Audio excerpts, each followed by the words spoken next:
Hello, everyone, and we are back. So, if you guys saw the last episode, you guys saw the amazing guests that we have, and we're doing it again. Yes, back-to-back episodes. We're bringing them to you. As always, I am Tony Lynch. I am the host of the Grief Let's Talk About It podcast. Now, if this is your first time tuning in, do me a favor, head over to that YouTube button channel. Hit that subscribe button, hit that bell notification so you'll be notified every time we drop a new episode.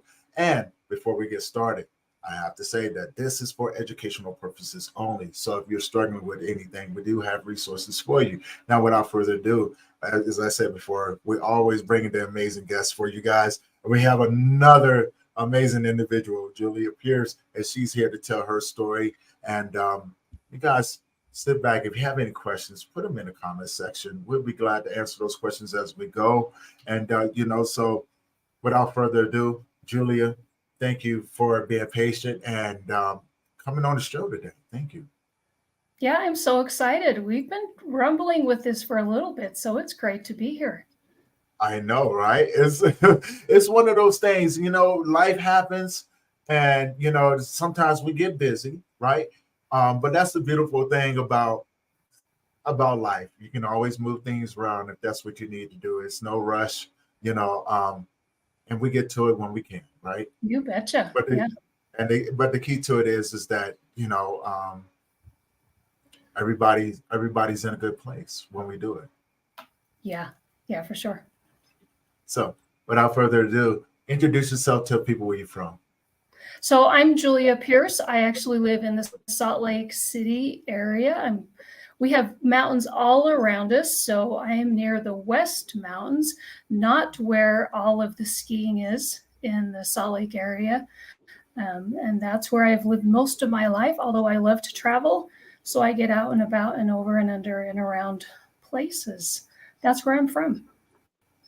Nice. Now you have a story, right? First I want you to tell people about the work that you do, and then we'll jump into the story because I think it kind of will tie it all in. Yeah, so the work that I do happens to coincide with the job that I have. The work that I do comes from the life that I have lived. So I get to work with people with disabilities.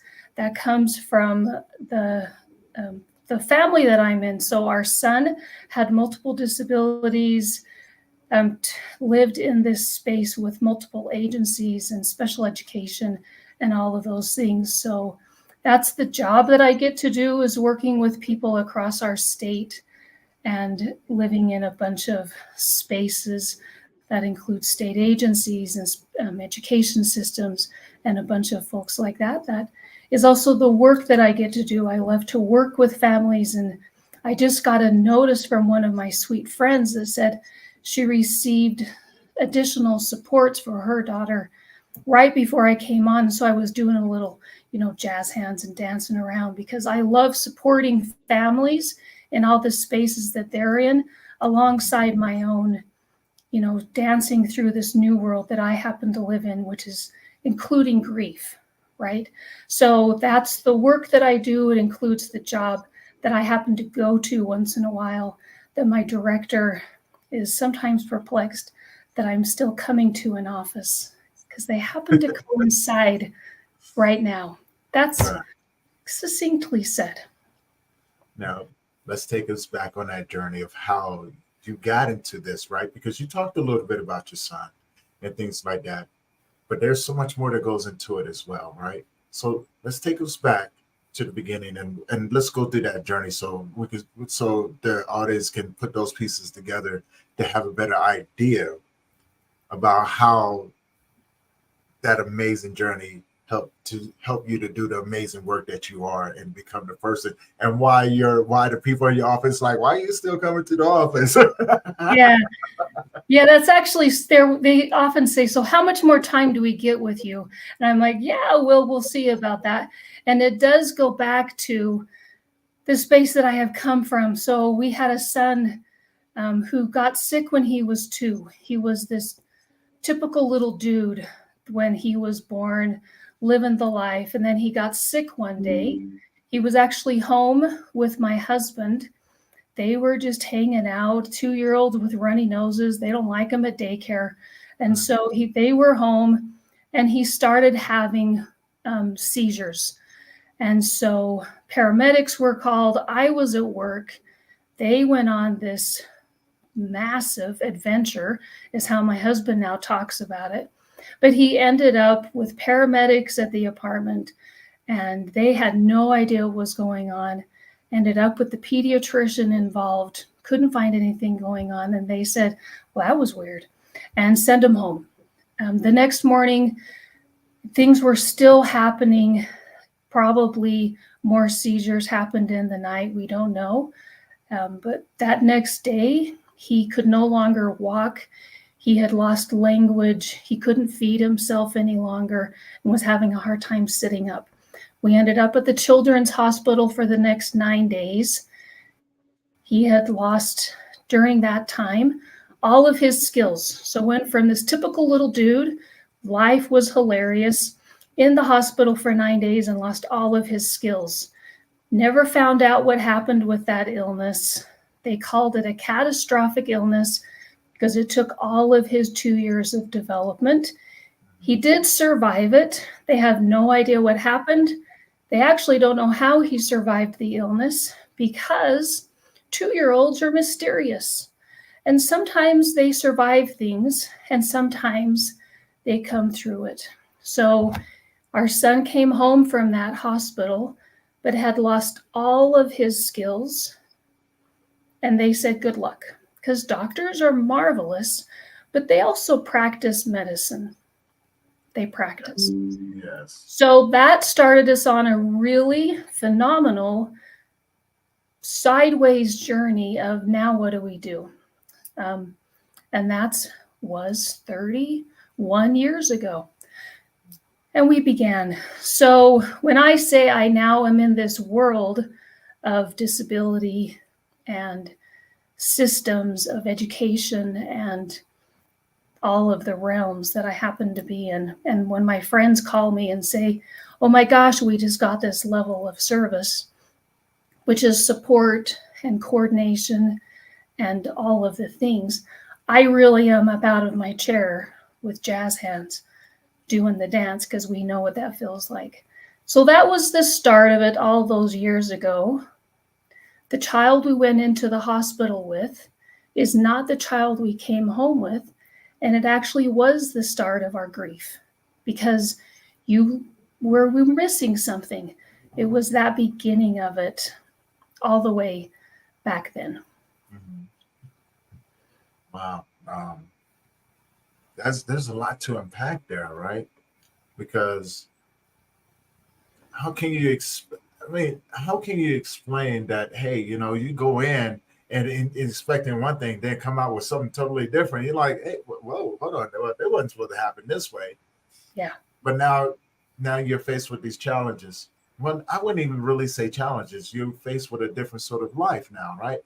Because now your son your child doesn't have all of his functions anymore. And you as a parent and him, and his father, how are you guys navigating this new world that you've now embarked in on? So the amazing thing is our son, his name is Dallin, in the hospital, as these groups of doctors were standing around him, would say things like, we don't think he'll ever walk again.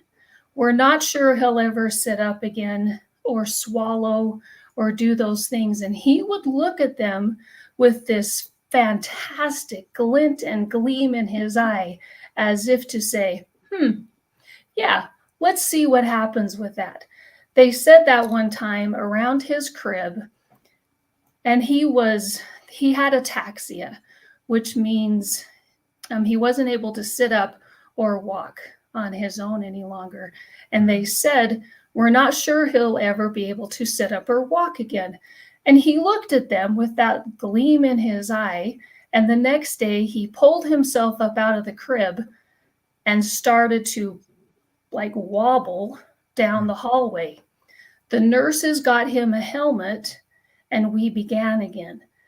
But it was only with his tenacity and his sheer 2-year-old, I don't care what you say to me, we're going. Mm-hmm. And that's what led us. So when we would sit around between seizures, because they were pretty steady, like there wasn't much break between them, my husband and I would say, so what are we doing? Like we didn't know from 1 minute to the next. And what we decided in those 9 days was, we're going. Dallin's going, we're going. And we went full throttle. And that's how we led for his entire life. That's how we did it. We took 1 day, we went full throttle. We went the next day, we went full throttle. And if that meant going to therapy, if that meant going to the doctors, and then we left the doctor's appointment going, we'll see what we take from that. Because that's what he did. That's what he did. Now, and that poses the question. And I have another question, right? Because we've talked before, and you're like, yeah, you should have seen him. He kind of led the way on his own, right? Because he was like, hey, I'm gonna do this, and you guys kind of like loosened up the reins a little bit and let him do him, right? And what was your deciding factor? I mean, we've talked about it before, right? But I find it amazing and fascinating the way that although all of these ailments were I wouldn't even say challenges for him, right? Because he learned how to pivot and how to make it his own. And then in his own way, he said, Mom, Dad, follow my lead, right? I know what I'm supposed to do. Follow my lead. So let's talk about that for a minute, because I find that very amazing, the way you guys handled that and the way he pivoted through it. Well, to me, it was terrifying. Mm-hmm. To Dallin, it was. Like, he just kept going and going. And his life was not calm. He never hit a calm point after the hospital. It wasn't as if the seizures stopped. His illnesses never calmed down. He had lists. Like, his files were so monstrous, they could have brought him in on their own cart. But he kept going. There was one time he had pneumonia for 4 months, and we decided to treat at home because the hospital would have been just so horrible. It's so boring. It's so restrictive. So we treated the pneumonia at home, and it lasted for 4 months, which is exhausting. Like, having reduced lung function was exhausting. And he would get up, eat a little bit, and then rest for 4 months. But he kept going. Like, he would put a movie on and find hilarity in that day. And I would sit there and go, how is he finding something hilarious when he can barely blink with exhaustion? And he did it. And so the way that we found the ability for him to lead was to get out of his way, because he would dismiss you. He would physically have you leave his space if you were taking up his energy. He'd be like, you're bad juice for me. Like, take it out. He didn't allow people to take his energy. He would leave doctors' offices if they weren't the right energy for him. He was spectacular. If I was that brave of a human, I would have the most joyous life. And that's what we're striving for. Just follow him even now. So it was terrifying for me to say, listen to him. And he didn't speak. He was a non-speaking person. He never got his spoken language back, but he did communicate incredibly well through a lot of other ways. So my husband, he's not here, but he did remind me, they were twins in spirit. Yeah. They got each other like by the head nod and the, could you just take care of her? Meaning me. Could you just tell her how to read the spirit here and get out and go and do the thing? So no, go ahead, please. Yeah, so that was the figuring it out, and by the time he was 10 or 11, it was, oh yeah, this is how we're going to lead it. And he just figured it. It was incredible to watch and then stand out of the way. Just do it. Even when we were terrified and trying to catch him as he climbed upon furniture to get what he wanted, and be like, but that's what you do with 10 or 11-year-olds. You get out of their way. Yeah. And it's amazing that you did that, right? Because I know, I've talked to a lot of people, and I have a lot of friends with children, and younger kids too, and they constantly climbing on stuff. And I told my buddy one time, I said, look, the worst thing that you can do is stop. Yep. Because what's going to happen, they're going to figure it out when you're not around. So let them do it now. Let them find out, because if they fall and hurt themselves, they're going to know not to do it anymore. I know it's a hard thing. This is your kid, right? That's right. But if you stop them, as soon as you turn your head, they're going to go get into something else. It may not even be the couch next time. It's going to be the cabinet or the refrigerator, or maybe it be the, be the tall bookshelf in your room, or downstairs. Better yet, they're going to want to climb the TV. You just never know, right? That's right. Do this little simple thing, right? And see where it goes. That's right. Just let them figure it out, right? And I find it amazing, the relationship, with him and his dad, where they were like, "Dad, take care of her. I got this, okay?" Right? You know what I'm saying? And you're the one like, no. 100%. Yes. Yeah. And so now, you guys have embarked on this journey with him. Let's talk about the grieving aspect of it, right? Because there's a lot of things that goes along with that people really don't think about unless they're in that situation.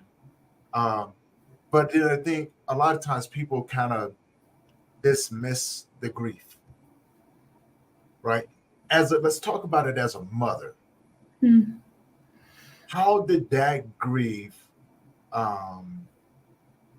show up in your life, and how did you maneuver yourself, dealing, because he's still alive in this at this time, but yet you're still grieving. Let's talk about that, because there's a different sort of grief that a lot of people never really think about. So it came in a few ways, and actually in the disability world, we talk about the 5 stages of grief when somebody receives a diagnosis, or you have this space of coming to understand that your child is not going to hit those mile markers. Mm-hmm. And when we found that we were going to bring him home, so he had survived the illness and we were coming to that, I think the relief was so astounding. We pushed that first level of holy mackerel out of the way, and then it came later, because what we realized is we were not going to have those experiences. I was not going to have that experience of doing birthday parties.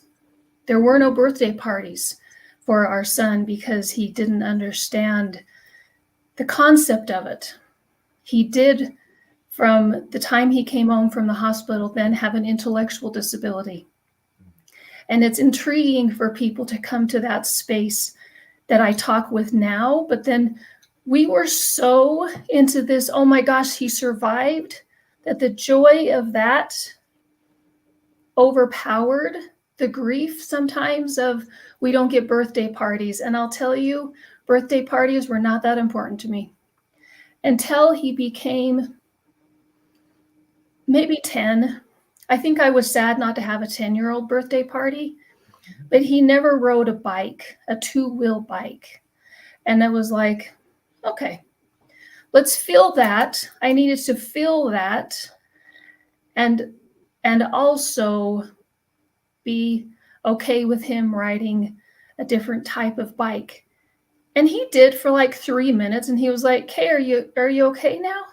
Like, he took care of, he was like, "Kay, I got it. I'm done." He also did things one time, and it was like this list. It was like he had this list of things. I'm going to do it once, one and done, one and done, one and done. He rode a bike one time, got off of it, put it into the shed, one and done. It's like he was doing things for us. He didn't know that. He really did have a complex level of needs. But my grief came in spaces when I couldn't remove his anguish from having a blood disorder, which means when he was climbing up on things, it was, okay, if you fall, we're not going to be able to stop that bleeding, because he had a blood disorder, which that was my grief, is how do I let him go full goat and also take care of whatever comes next. So he was this adventurous, go for the biggest things in life. And we needed to take care of things when they went. When you needed to. Yeah, no, And understood. not get in his way, right? So that was Exactly. the grief that I needed to hold, like, get out of his way and take care of my heart, because it was shattered.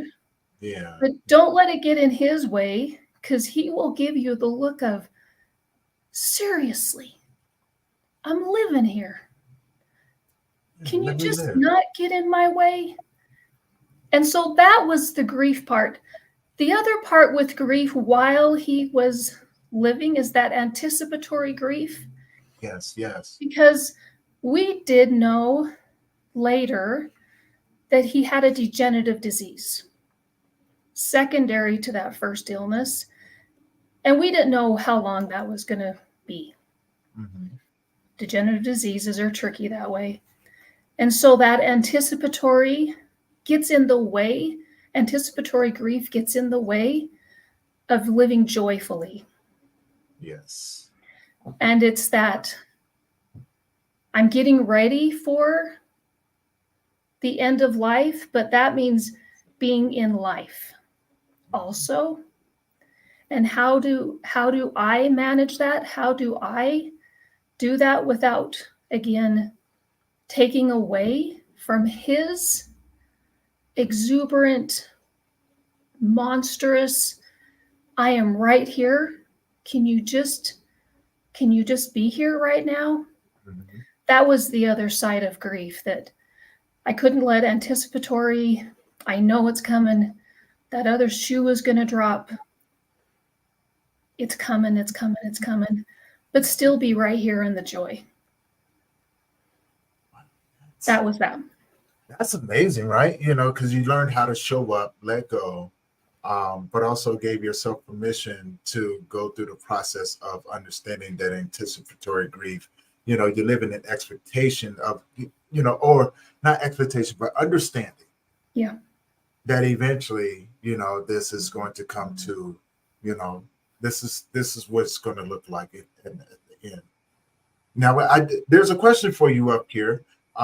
So Lakaya put it up here. I'm gonna pop it on the screen. Tell me what you think about this. Excellent. Lakaya asks, can that grief tear a family apart? Oh, I think that's a great question as well, because I would have asked that question. And I've talked to many people about child loss, all of these different things. In a lot of ways, in so many ways, more ways than not, the answer has always been yes. Now, this is a different sort of journey. So I'll leave the expert to answer that question. What do you think about that? That is so powerful. Like, my heart is like bubbling with, oh my goodness, where do we even begin with that? Like, I can feel it building within me. Thank you for that question, because I think it can, unless we are so mindful of sitting with it. Like we have to sit with that peace. P-I-E-C, P-I-E-C-E. I have to check my spelling in my head. No, you P-E, are correct. yeah, and P-E-A, peace. So 2 pieces. Yes, it can tear a family apart. And because we had to be really mindful, my husband and I, to not allow it to. We sat with it actually and said, is this going to shred us, Right. destroy us? And we chose for it to not. It didn't bring us closer. It didn't tear us apart. We stayed. Like we stayed with our feet pointed together. But yeah, it can. It can, because we don't grieve the same. No. As in we as humans, and we in a family, and like we don't. None of us grieve the same. So what a powerful question that is. But it has, in the past, I think it has torn families apart. Yeah. Now, that poses the next question for me. Like, because I can hear it. I can hear it when you're saying it. Like, it wasn't without the challenges, right? You know what I'm saying? But and then you touched on something that is very, very common across the board, and like not everybody's going to go through the same. I mean, you're going through the same thing, but not everybody's going to process that grief the same way. Like, I come from a male's point of view, so when I look at things, I'm like, oh, that's what that is, right? Yeah, and that's my language. I'm frequent in it. But now when it comes down to the relationship aspect of it, unfortunately my relationships didn't last.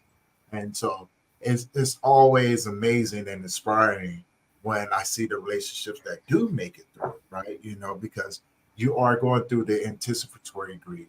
Your husband is doing, processing it in one way, you're processing it in a different way.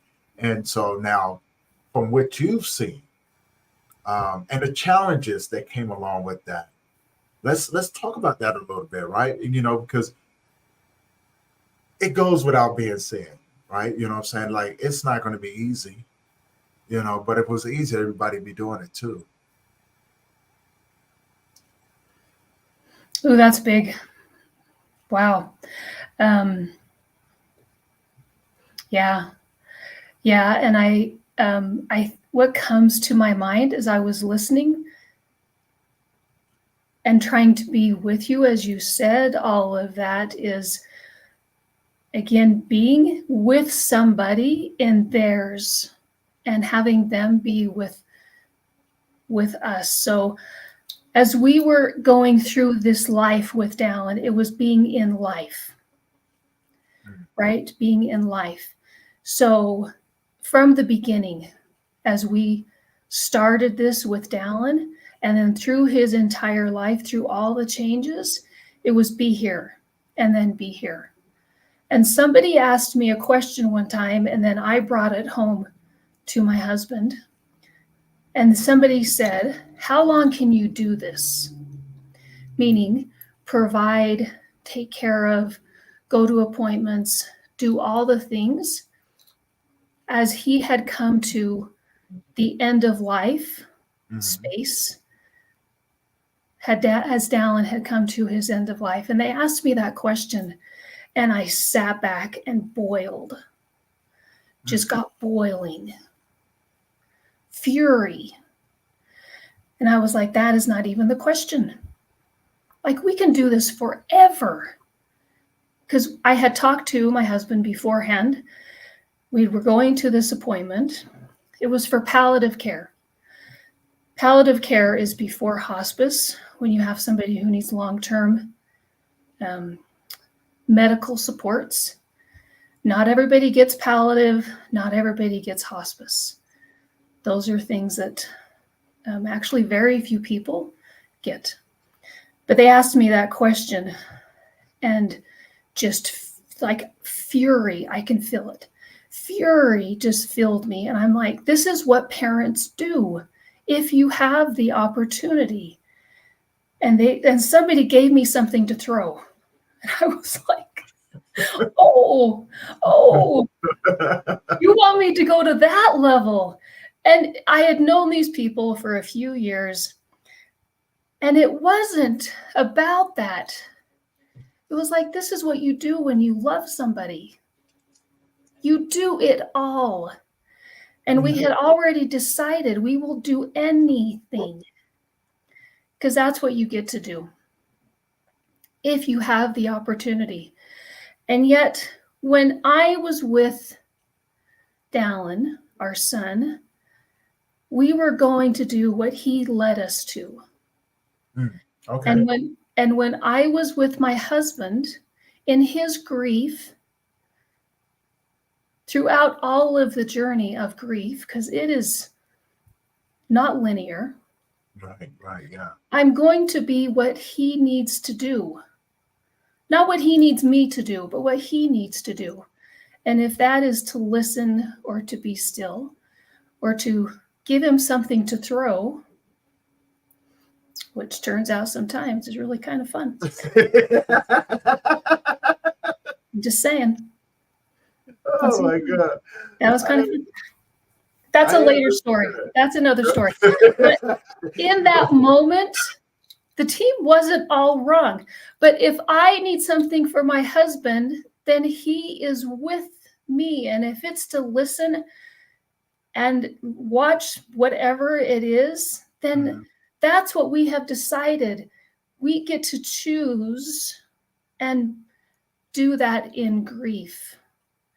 Our son taught us, interestingly, in whatever words or non-speaking language, sometimes it was just looking at us like, are you still here? With no language whatsoever. But those direct eyeballs, as close as he could get to us, which was sometimes forehead to forehead. Come on now. I'm still here. Right. And it's hard. Grief is not cute in a casserole. No. It's not. Sometimes it's a granny hanky, which I happen to have. So you can mop your face if you need to. And sometimes it's stillness, and sometimes it's fury, and sometimes it's the boiling in your cage that you have to break. And if you have the ability for someone to be there with you, goodness. See, there's a lot right there. But I believe you beautifully summed it up, right? And articulated it in a way to where anybody who's listening to it can understand. Now, I understood because coming from a place of grief and things like that, grief has its own language, right? Grief is very selfish. And what I mean by that, I don't mean it in a negative way, right? But I do mean it in a way of when grief shows up, it says, hey, I need your attention. I need you to nurture me, right? So no matter if you're a male or a female, a child or elderly, when grief shows up, it says, hey, I'm gonna need you to do this for me. And in turn, we manifest that out into the real world because we think about everyone else that's in the circle with us, right? That's trying to show up with us, that is trying to walk with us, that is trying to articulate and talk to us in a way to where we won't throw nothing at them, right? But the problem is that when people are not familiar with the intimacy of grief, they are forced to dance a dance with it that they're not familiar with. So it's like a foxtrot and a waltz, right? You know what I'm saying? You're not going to do both of them at the same time. It's just not going to happen. So I kind of put it that way because it kind of made sense to me. It's like, well, yeah, because one is a more fast paced and the other one is a more, guided movement.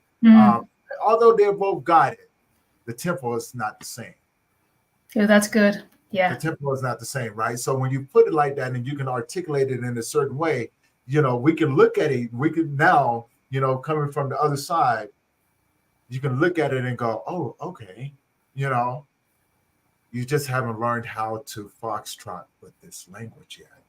So, but I've been where you are, and I know the waltz that you're doing. So you tend to walk with them and kind of guide them. And then over a period of time, you kind of pick up the pace to where they're following your lead. So now you're doing a slow transition from the waltz to the fox. So it kind of made sense to me. Don't ask me why I did that analogy. It just made sense, right? I love doing things like that. It's like a beautiful dance that over a period of time you get it down pat. So that is really exquisite, because I say it's like going toe to toe in a dance, right? When you're doing that like the foxtrot, Mm-hmm. right? Where you're doing that. I like that. That's nice. Yeah. That's good. Yeah. Hey, you do a better job of explaining than I do. I just took the analogy from where you were saying, it kind of was like, I understood what you were saying, right? Yeah, But it's of good. course, we speak the language of grief, and that's a language that most people don't get right off the bat, and it takes us to be able to help them out with that. Um, so now, Dallin has transitioned. Yeah.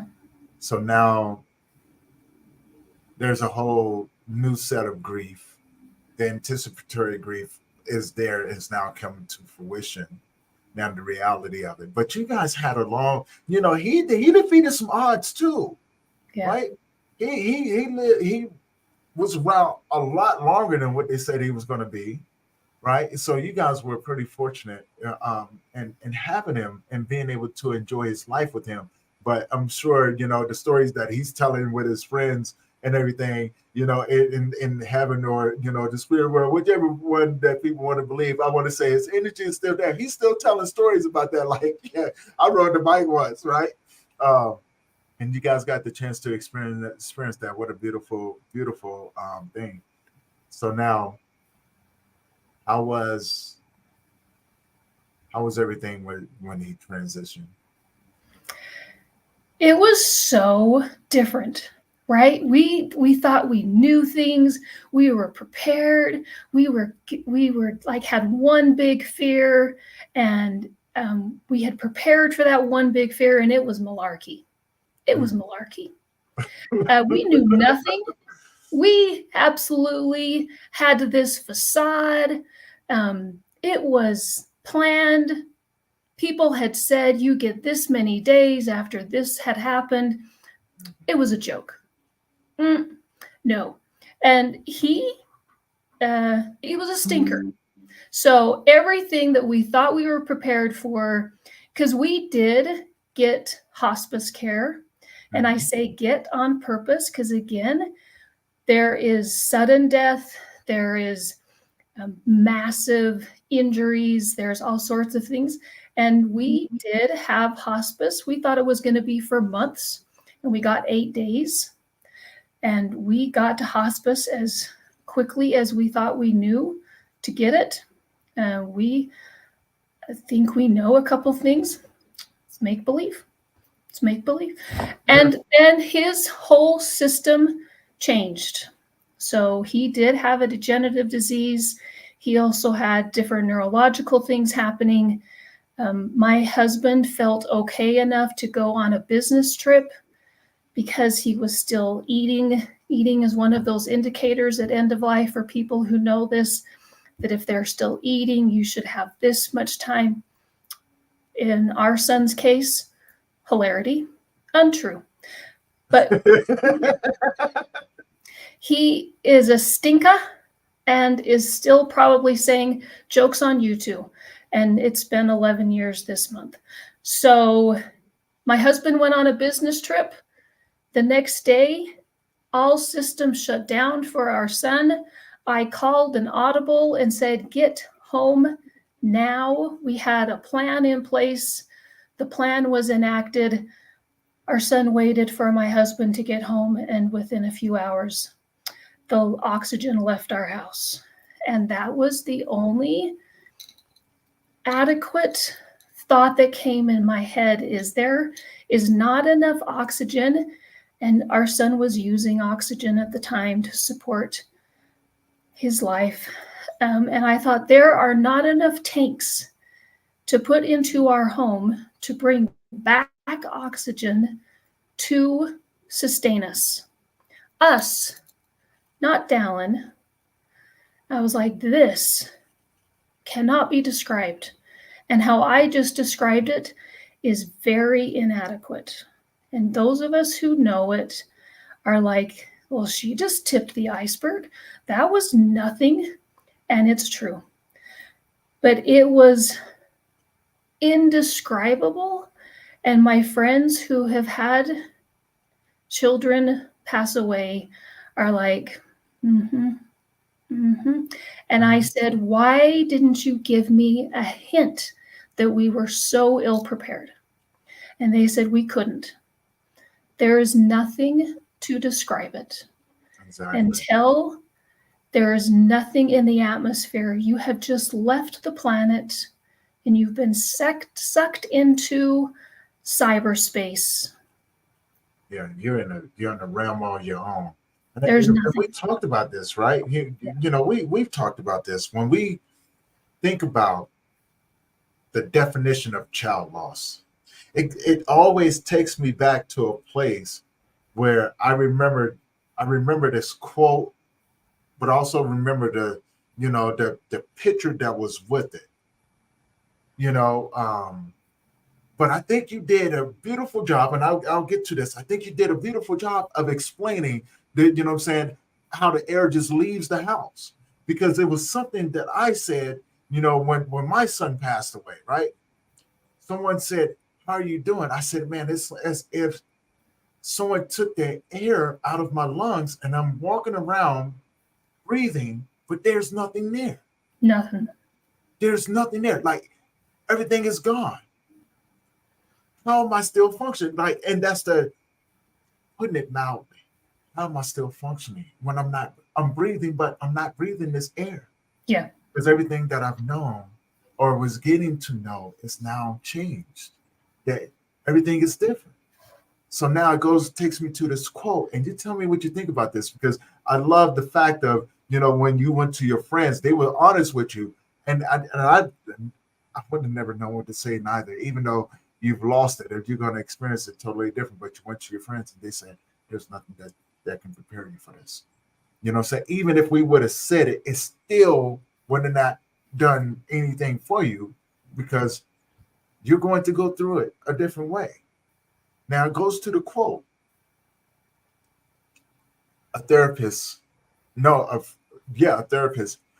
asked this couple, said, hey, I want you to write down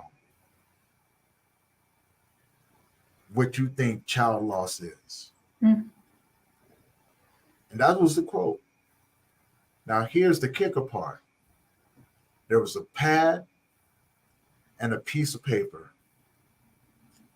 And at the bottom, it says, the parents got up and walked away. With the emphasis on the pad and the piece of paper, there was never nothing up there. And at the end of this quote, there is a digital thing, right? You know what I'm saying? So you see the words come up there. At the end of the thing, it came up there. You can't describe it. There's no words for this.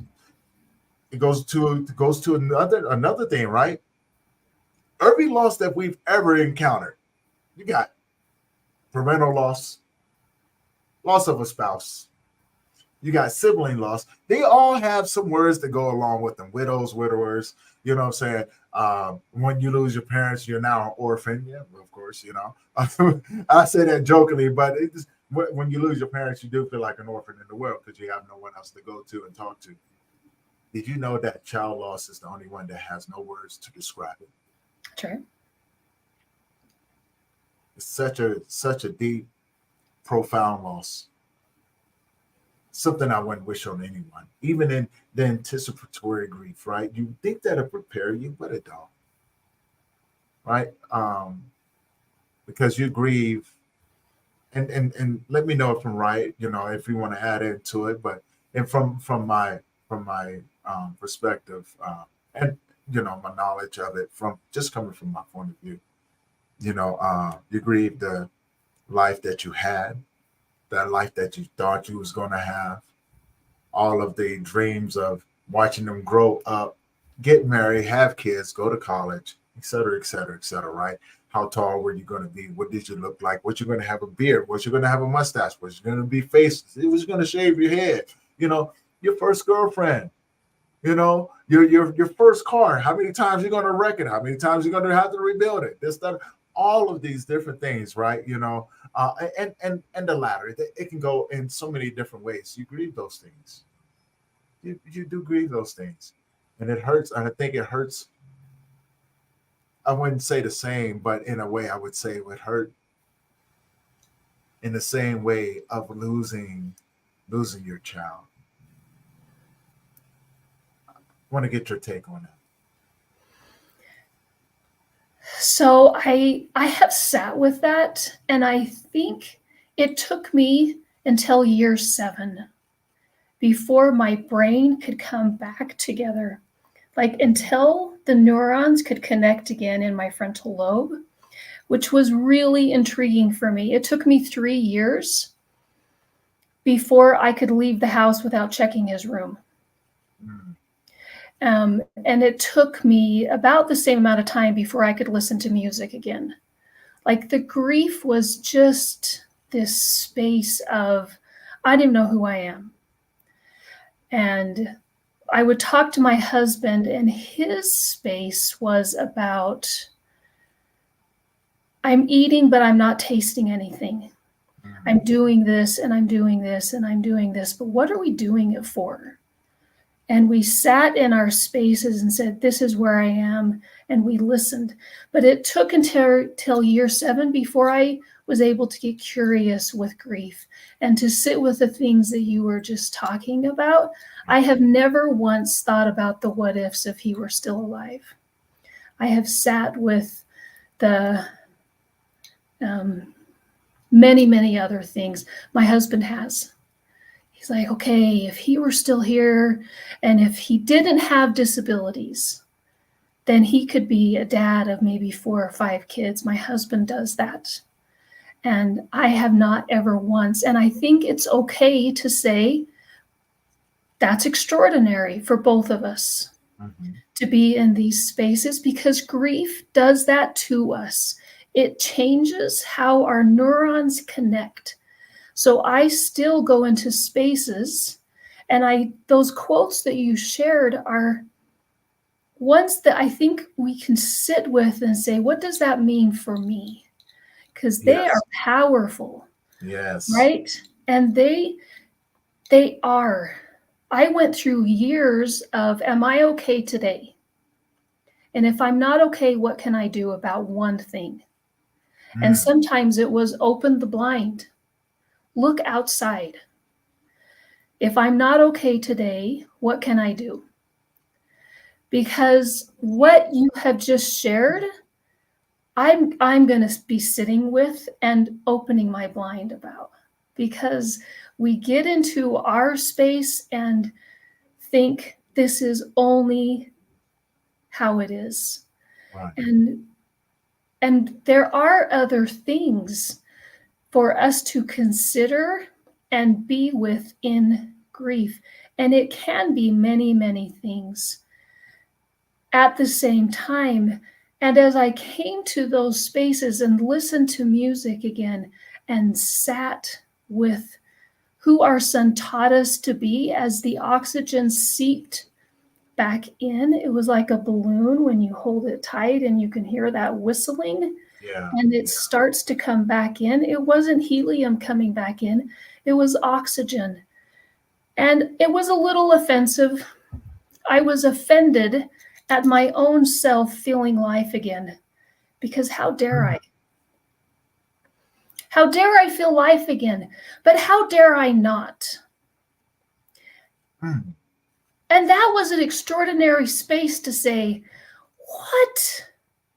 Yeah, yeah. What I, is I just did that I because know, I saw your face and it I was like, felt that in here. I felt that in my soul. I know. And I I was did like, in my own, like my are you brain calling and me my out? mind was battling each other. How dare you Yeah. find joy again? And my mind was saying, sweetness, how dare you not find joy again? And then my son is up in the, world or standing right over my right shoulder going, mom, did you not learn anything? Do you not remember the eyeballs going into the back of your brain? Come on, come on. I think I can. And then the mind tricks begin. 7 years. 7 years.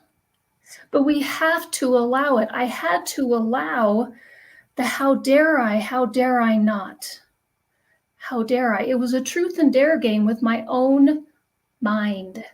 What is that? I'm not the That's only great. one that felt that, right? Tierra just left a comment up there, and I'm telling you, that was deep. Like when you said that, I was like, I look, I almost got offended. I was like, Julie, are you trying to call me out on something? Because you and it's crazy, right? You know what I'm saying? Like I joke about it and things like that, but on to be honest with you, that's some real stuff right there. That's very deep.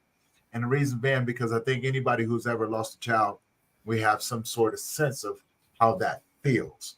How dare you enjoy your life after this horrible thing is just yeah. Listen, you. Yeah.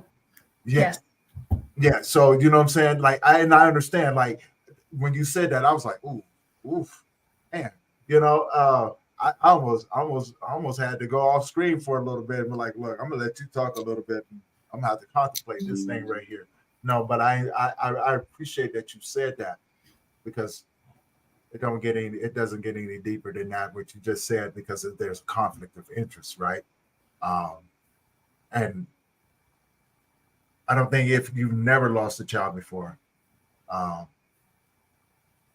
I don't think you would understand that statement. It sat with me for so long. Like I restricted myself and I sat and I sat and I sat and I'm like, what are you doing? This whole shenanigan, this whole thing of when my son would come just head to head and be like, are you getting it? I only have so much time. Do you see what we're getting at here? Can you comprehend it? And then I sat and went, how dare I not? I have got to get into this game again. And I rumbled it and tumbled it and wrestled and thought, we're going to go. And no one understood it. Because now their question is who do you think you are doing all this Ah, living of life? And I'm like, mm, welcome to grief. yes. And that's a great segue because Tierra on LinkedIn. Thank you, Tierra, for leaving this comment up here. I'm gonna let you answer it, and then I'm just gonna let you answer because I think this is more directed towards you. So I'm gonna put this up here. You tell me what you think, Tierra. Again, thank you. So read it out loud. Tierra Clark, MPA, MPHIL.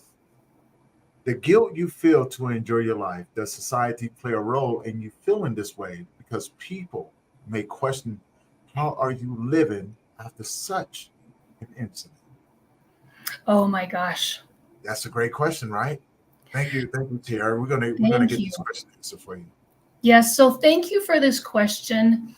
I am going to share just this little tidbit because it's not guilt of living life, but I have had almost 3 dozen people say, I can't be around you any longer. I don't know who you are, and I don't know how you're living life after your son has died. And I had one person in all the bravery within her soul go to dinner with me one time and over dessert, which I love dessert. I love it. Understood. I'm going to Yeah. eat some asparagus and then I'm going to have some dessert. And she said, I don't know how to do this. I'm not sure I can see you again, be with you, because you're living the life that scares us. And I said, who is us? Can you share a little bit more about what you just said? And the response was close to, you're still living and your son is no longer here. And I said, what did you want me to do? Did you want me just to fade away? And she said, I don't know how to watch you still continue on. And I said, wow, I so appreciate your honesty. Thank you for giving this truth to me. I wish you all the best. I'm going to add to that because Tiara was in awe as well, and I think a lot of people will be. But I want to bring a truth to the conversation that we're having and what Julia just expressed there, and it's something that I think we both understand now, right? Um, it's more common with people than what people may think. And what I mean by that, because just like yourself, so we talk about these incidents, right? And we're thinking that, you know what I'm saying, we out there experiencing them by ourselves until we sit down and we talk and we realize that it happened to all of us, right? Yeah. The same way that how your friend said, how are you going on? You know what I'm saying? I can't do this with you. And you know what I'm saying? How are you still breathing? How are you still working? How are you still smiling? Why are you not sitting in a corner ripping your head off? Tierra, I'm gonna say this. Look, even as a male, it's kind of hard for me to admit this, but it happened. Right, my friends, my people that I thought were friends, I had people tell me, I can't do this. It's too much for me. Yeah. See, they forgot that I was there. And then 3 days after, I had people calling me up, Tony, I'm going through this right now. I need your advice. I need to talk to you about something, Tony. So no one expected me to grieve. I had to go right back to doing what I was doing. And then when I said, hey, I can't do this no more, you know how many people got mad at me? You know how many people got mad at me because I didn't go back into the regular routine? See, on the opposite end, right? You know, on the opposite end, no one expected me, no one would allow me to go and sit in the corner and cry. So I had to do that in silence. No one would allow me to have those moments when I could sit down and talk to them. Because in their mind, it was like, I know you just experienced this right here, but what I'm going through is 3 times as much as worse as what you've just gone through. So I'm going to need you to push that aside. Right. And I'm going to need you to accommodate me for mine. Okay. You know what I'm saying? Because I'm hurting too right now, but I need you to, we don't care about you just lost your son. I'm going to need you to come step into my world and nurture me. And it goes back to the saying, and I'm pretty sure you can relate to this. Those who have been strong our whole entire lives, when it comes time for us to be weak, people have a tendency of not allowing us to do. And then they get upset when we have to take that from them.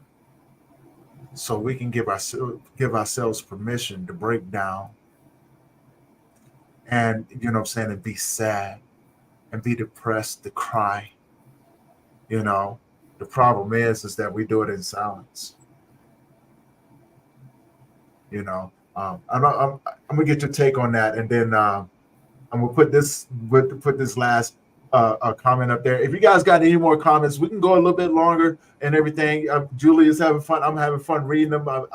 We appreciate all of these. Trust me. So I want you to elaborate on there. Then we'll pop this last comment up here, dive into it, and if we have more comments, we'll keep it going. Okay. Awesome. All right. So, sounds good. I do appreciate your comment about having to go somewhere else to feel grief or show grief or say, I need to take care of this. It's like my earlier comment when I said it actually does feel good to throw things. There's a few of us that I know who, when we say anything about grief, then people are like, oh, but the casserole's done. I thought you were done with that. I thought it was finished. And then I get to say something more.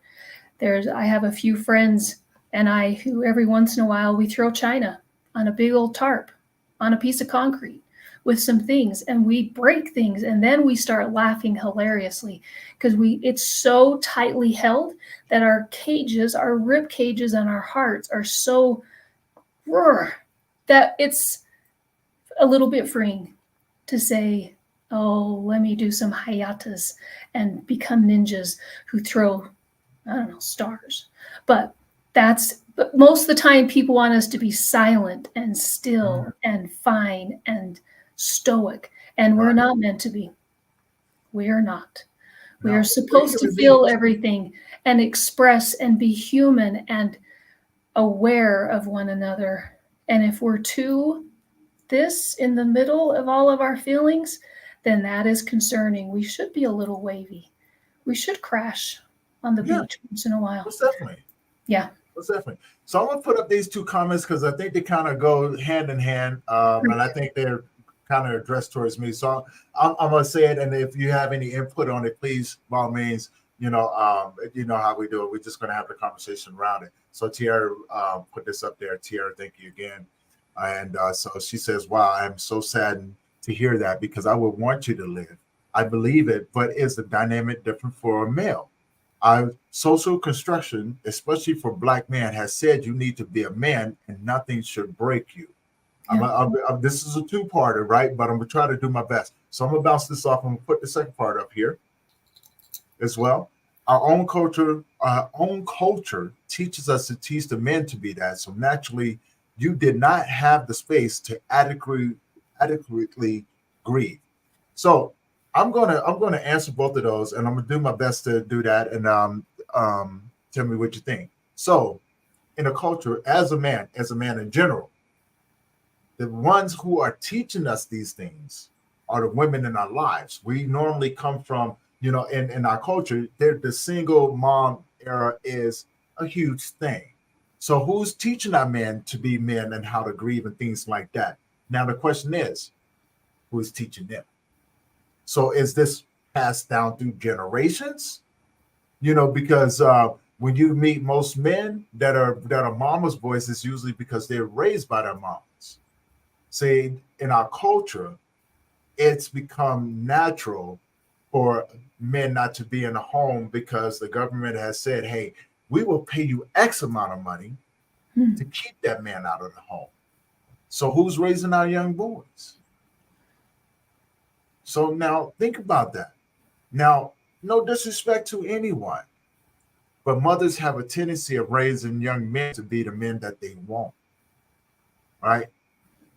And what that does, when you don't know how to be hard on your son, and some women do, don't get me wrong, some women do. Young men have a tendency of trying to figure it out, right? But we don't have a role model. All we have is what mama told us. All we have is what grandma told us. All we have is what our aunties tell us, right?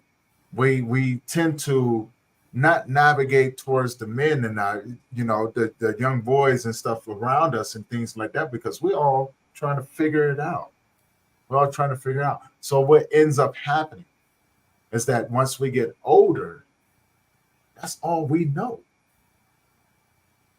So it takes something to crack us open in order to start to explore those things to become, as we call it in society today, emotionally intelligent. Now, that comes from a lot of failures, failed relationships, right? I mean, you know what I'm saying? Because just because you're getting raised in a different, in some way, you know what I'm saying? Because doesn't mean every woman wants that, right? You know what I'm saying? Every woman wants a man in a different way or their partner in a different way, right? You know what I'm saying? So when we're raised to be a certain way, we don't understand that there's another way. So we're not emotionally adequate to deal with those things, especially grief and pain and trauma. We carry those things with us. So from a male's point of view, yeah, it's totally different. And this is where I step in and I go perception versus reality. Hmm. What you see is not always the reality. And what I mean by that, when you see a young man, when you see a man uh, um, go through loss, you have to go back to a childhood, right? Because when we used to get in trouble, our mother used to always tell us, boy, you better stop crying before I give you something to cry about. Mm-hmm. And so now look at how I go to. Or I got to suck it up, but I'm going to stick up my chest. And what's the first thing that we do? Check it out. We got to go punch a wall. We got to go punch a door. We got to go out here and fight with your siblings. Are you putting the two and two together just yet? See, what you see is not always the reality of it. When we don't know how to process our anger, or our hurt, our grief, we do it in a different way. So what you're seeing is the anger. What's really going on is the hurt. So now you got to change the way you show up with them.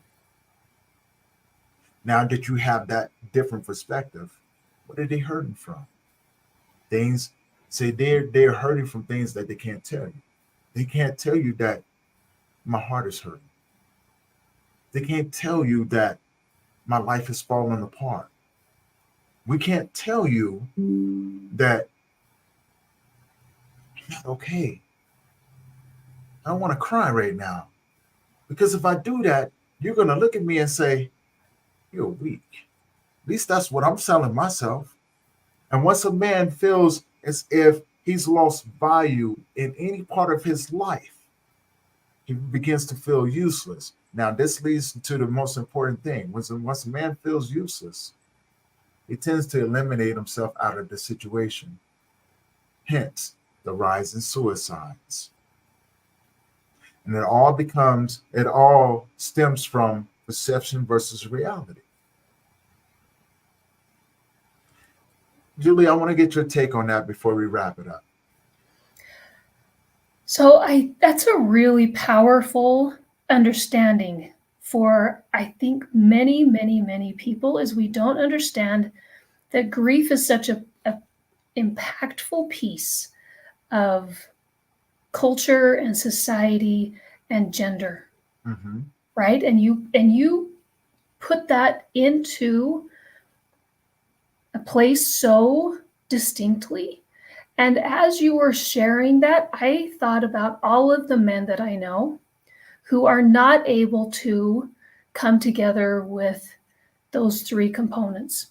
And I also thought about how we can do better to understand where people are coming to us and alongside of us, and where we can come to understanding with this so much better, right? And in this space that we have with grief, that is the possible equalizer. I don't know if it is the equalizer, but the grief comes to us. And child loss, when you said earlier, if you have had a child die, then when I was speaking that the oxygen was just left and you were like, mm-hmm, mm-hmm. Like I saw it in your demeanor. I saw it that I didn't have to explain that any deeper for you. Exactly. And when you were speaking about it for men and culture and all of the things, then what if we could just have that as an understanding and a place to begin? Because I can hear what you're saying and say, I need to hear that again and listen to you and say, I can trust that.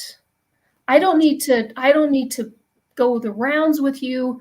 I can hear you and trust it, because that is truth, right? Well, And people, it's it's it's a different truth, right? You know what I'm saying?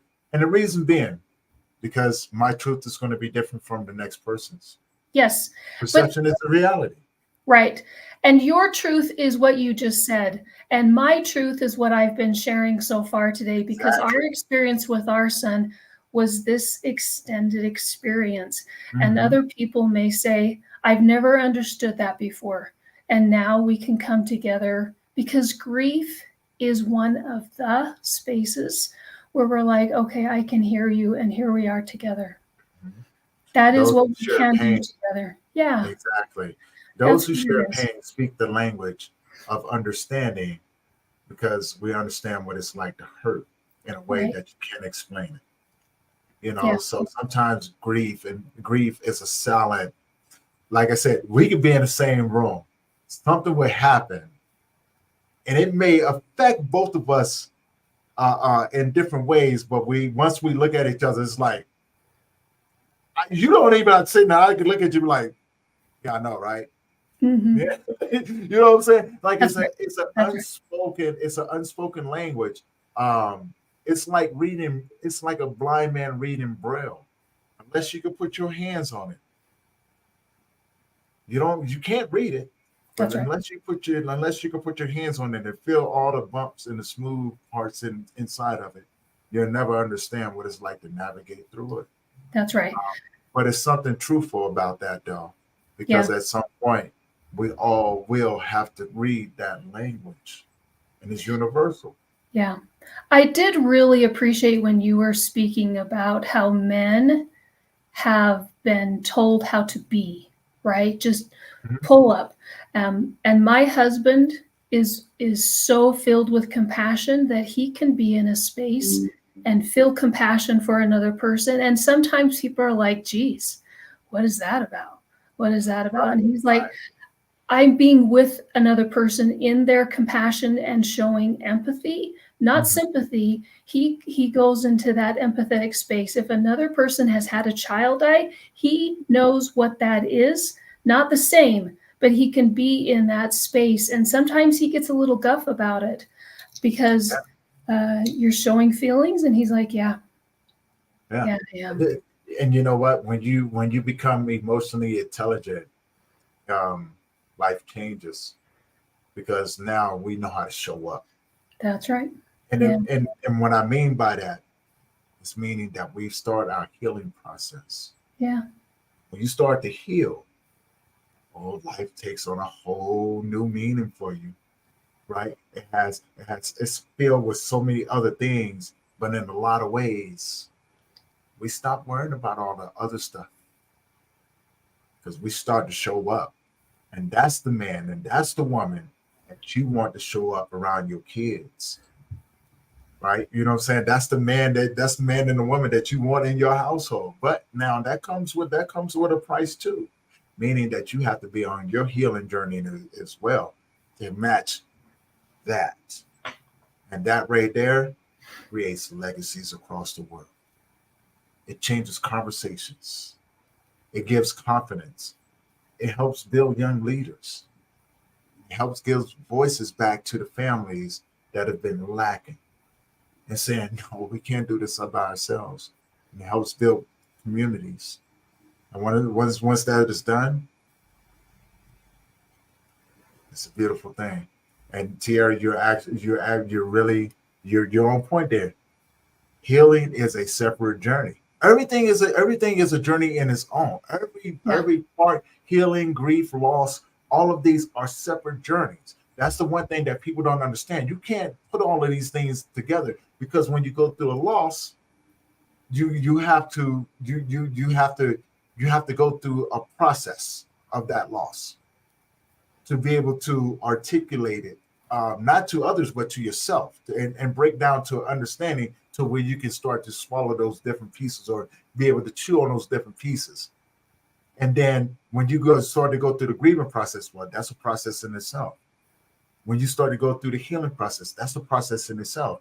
So you can't compile it all together. It's not meant to be compiled all together. Just like it's just like working out. You need to work out a different body part whenever you work out. Well, healing, grief, and loss are the same ways, right? So you Yeah. just got to, you have to be able to understand that. And you're in Terry, you're right. People think it should be easy, and it's not that way. But that's going to be a conversation for another time. Julia, thank you for being on the show. Thank you for having such an amazing conversation. For everyone who's left a comment in the comment section, thank you guys for doing that as well. And so, what I would like for you to do, tell people where to find you, and if you could leave the audience with something today, what would you leave them with? Oh, what a great opportunity. So I am on all the spaces. So Facebook and LinkedIn and Instagram. I'm on juliapearce.net is my website. I also have a book that I've written about our son. He was an awesome, so cool dude. The book is called The Boy Who Became More Than We Could Imagine. You can find it on Amazon or on my website. And what I would leave people with. So my favorite thing to do each day is to look up. So look up, because sometimes we get into a spiral and it just goes down, but the spiral also goes up. So to look up, find those things, and to keep going. That's what I would do. I love that. I love that. And as always, such an amazing person, such an amazing individual. Her information will be down below, and so go check it out. If I don't have all the information, let me know. I'll get it from her, put it down there, so you guys go check it out. Go support her, grab her book, read it. If you love this story, this is just the tip of the iceberg right here. Summed up into a great conversation. And for everyone who has tuned in, thank you for that. Thank you for the comments. Thank you guys for help making these conversations that much more fruitful with your questions and things like that. Julie, again, from my heart to yours, I appreciate the conversation and for you to come in and allow me to go on this journey in your space. Now, with that being said, we're going to conclude this episode of the Grief Let's Talk About It podcast. Do me a favor, though. Now, if you made it this far and you haven't already, can you do me a favor? Head over to the YouTube channel. Now, if you don't want to, you don't have to. But if you feel that you would like to support it, hit that subscribe button, hit that bell notification so you'll be notified every time we drop a new episode. And if you know anyone who can benefit from these conversations that we have, please share it with them. Now, I am Tony Lynch. This is going to conclude this episode of the Grief Let's Talk About It podcast. And until next time, we love you. Thank you for your support. Peace.